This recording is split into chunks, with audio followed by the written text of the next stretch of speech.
Let's take a minute to hear a word from our sponsor for this week's Ag Report, Elite Tire.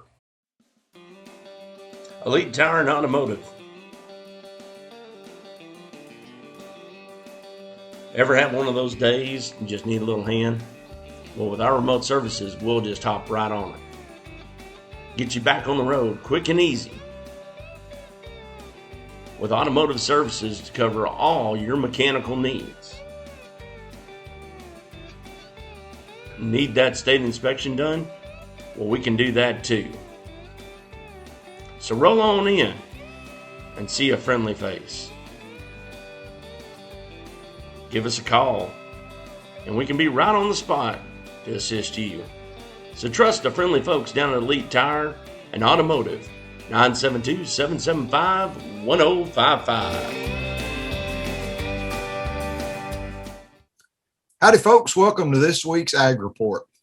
So this week, yes, it is now the first week of August, and we're going to talk a little bit about wheat harvest again. It's kind of like, the year 2020, everybody talked about, it was the year that would never end, okay? Well, our wheat harvest is the wheat harvest that will never end. I think it has something to do, this crop was planted in the fall of 2020. So I think it was snake bit or something because it just keeps on giving and giving and giving. So anyways, yes, at the time that I'm filming this for you, I know of 3 different producers that are still trying to salvage their wheat crop. Salvage is the word I'm going to use just because, it is August. The wheat's laid down. It's got sprout. We're just trying to salvage something to have some income to pay back. It's hard on the machine because we are having to run down on the ground and take everything through it. It's burning lots of fuel. It is finally dry. The ground is that we, I say that. I got 2.2 inches of rain last night on my wheat field. So I say it's dry. It was dry. I say that tongue in cheek in there, but we're still trying. It is slow going, one, because we're having to run so low on the ground, and 2, it is out of harvest season. Okay, so the grain elevators are not staying open extra hours. They can't afford to hang around like that. So they're closing at 5 p.m. and closing on the weekends. So you can only haul in there between 8 and 5. Well, you got to remember too, I know it's August and normally we don't have dew on the ground this time of year, but we are having dew on the ground each morning. And when that happens, that makes that crop wet again. And we have to wait a little later in the day, usually around noon when the sun comes out, we're able to get to running. But as you can see, that really cuts down our day to about a 5-hour day to be able to cut something, get it hauled to the elevator and unloaded and come back. So it's slow going. So I have been working diligently trying to cut the wheat. Started running Friday. Had some mechanical trouble with a cross auger chain, that kind of stuff. Of course, the elevator was going to close at 5 o'clock Friday.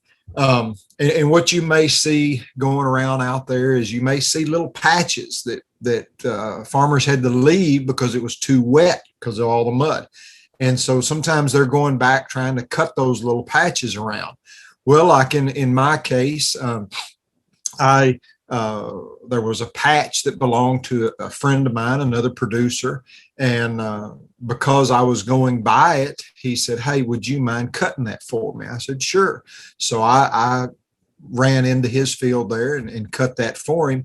Well, to help me out, his trucks were empty, and he knew the elevator was going to be closed all weekend.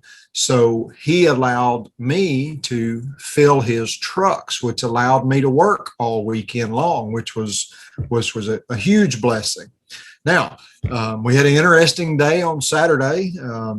While he was gone to get another truck, and I was still cutting, I was almost done with this one particular field, and it is extreme. It's been 98, 99 degrees, very, very hot, very dry. The crop is extremely dry. The stalks are basically deteriorating and rotting. So when they go through that machine, it's a huge cloud of dust coming out the back.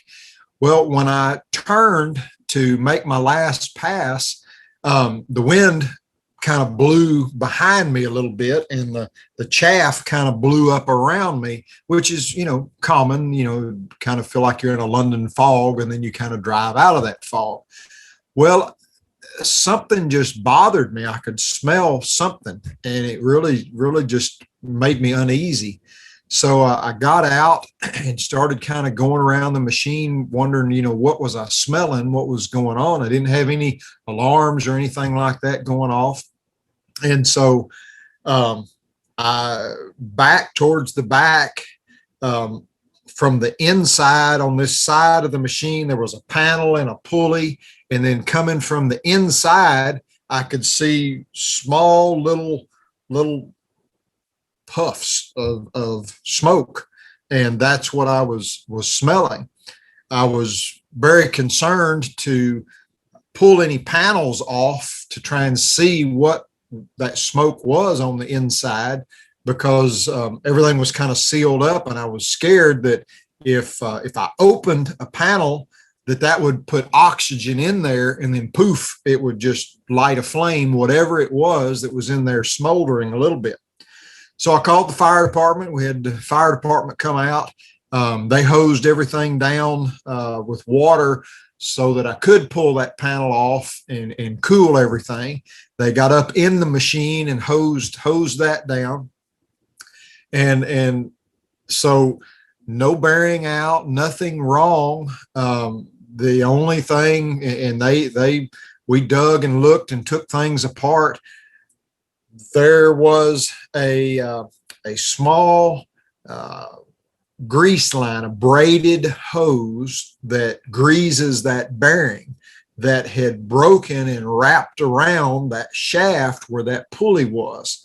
So the only thing that we could kind of determine was that the friction of that hose running on that pulley had started smoldering the chaff from all that was blowing around and had settled behind that pulley. So we changed out that hose, we greased the bearing, cleaned everything up, put it back together, watched everything, no more trouble. But so pretty nerve-wracking day having to call the fire department. Very gracious guys that they, came out and wet that thing down to make sure that, everything was good and safe and all that. Really appreciate their efforts, and, appreciate the dispatch operator that, asked for a physical address, and I have no physical address because I'm in the middle of a wheat field that is just on the side of the road. There's no house, no structure. So they were very kind working with me, taking directions and how to find me to get me some help out there. So then, we get back to running. We get all the trucks filled up. We've got them all lined up.